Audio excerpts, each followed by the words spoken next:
How many F-16s are finally on Ukrainian territory? Will Russia attend peace talks? And are Cold War-style prisoner swaps making a comeback? This is week 127 of Russia's full-scale invasion of Ukraine. I'm Anna Belokur, reporting to you from Kyiv, and I'll be taking you through the top 3 stories from Ukraine this week. The first F-16s are finally in Ukraine after a long year of waiting. The 6 American-made jets were donated by the Netherlands just in time for the late July delivery deadline. Ukraine expects to receive dozens more jets from the Netherlands, Belgium, Denmark, and Norway, as well as training for the Ukrainian pilots who will fly them. The planes will potentially be used to knock down Russian cruise missiles and to deploy a version of the glide bombs that Russia has used to inflict heavy damage on border regions and the front line. They could also be an important element in diminishing Russia's aerial dominance over the Black Sea. The addition of F-16s significantly upgrades Ukraine's aerial portfolio, but experts say they won't be enough to significantly change the tide of the war unless they're equipped with long-range missiles, and Ukraine is given the green light to use those missiles to strike deep within Russian territory. There's also the matter of risk calculation. With limited jets and people to fly them, Ukraine likely won't use them for direct aerial combat with Russian planes. It's also important to note that the delays in delivering the jets mean that the war has changed significantly since the original conditions for the donation of the jets was made, with drones emerging as a primary weapon for both sides. That is to say, it remains to be seen how much of a difference the jets will make in the trajectory of the war. There is an ongoing discussion among politicians, lawmakers, and the public about what eventual peace talks between Ukraine and Russia could look like, and when they could be held, and on what terms. Although no official date or premise has been set, Ukraine intends to organize a second peace summit before the US election this fall, and this time, Russia is expected to be invited. But that's no guarantee that they'll come. Russia's Deputy Foreign Minister Mikhail Galuzin has already stated that Russia won't participate, saying that Ukraine's terms for peace are an ultimatum and indicating that no common agreement can be reached.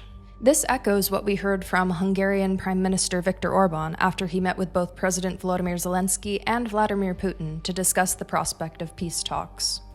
By all accounts, Russia's stance has not changed since the failed peace talks of early 2022, which demanded that Ukraine abandon all ambitions to join NATO and did not include the return of occupied territory to Ukraine. It's important to note that, like I said last week, Russia's assaults are resulting in consistent small territorial gains at the cost of thousands of Russian lives per kilometer, which doesn't seem to trouble the Kremlin. Until Ukraine is able to not only repel but also counterattack, thus placing real pressure on Russia, there is little motivation for Moscow to engage in peace talks.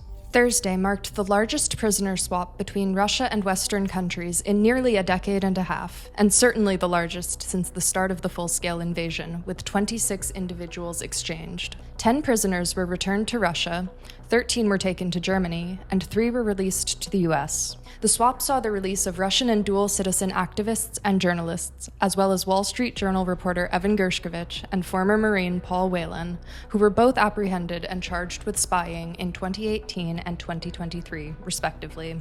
Charges that both of them pled not guilty to, and for which there is no evidence.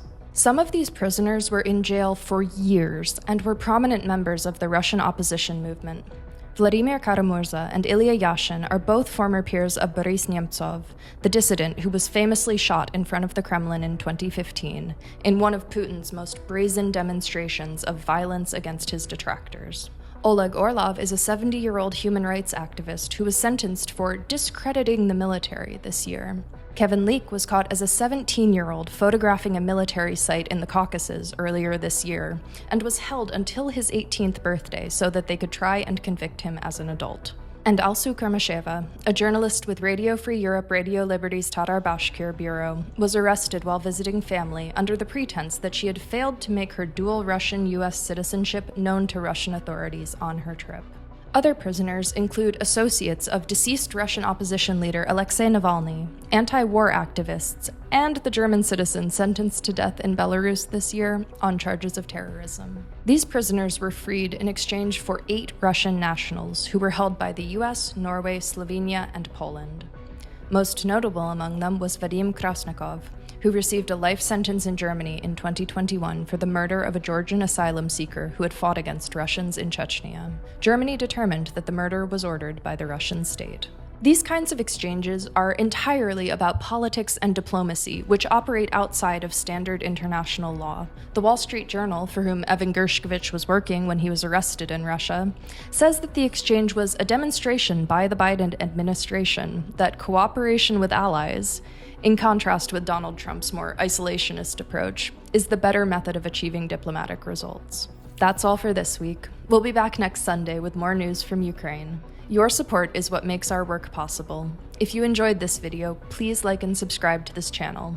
If you'd like to become a member of the Kyiv Independent community, please visit the link in the description below. I'll see you next week.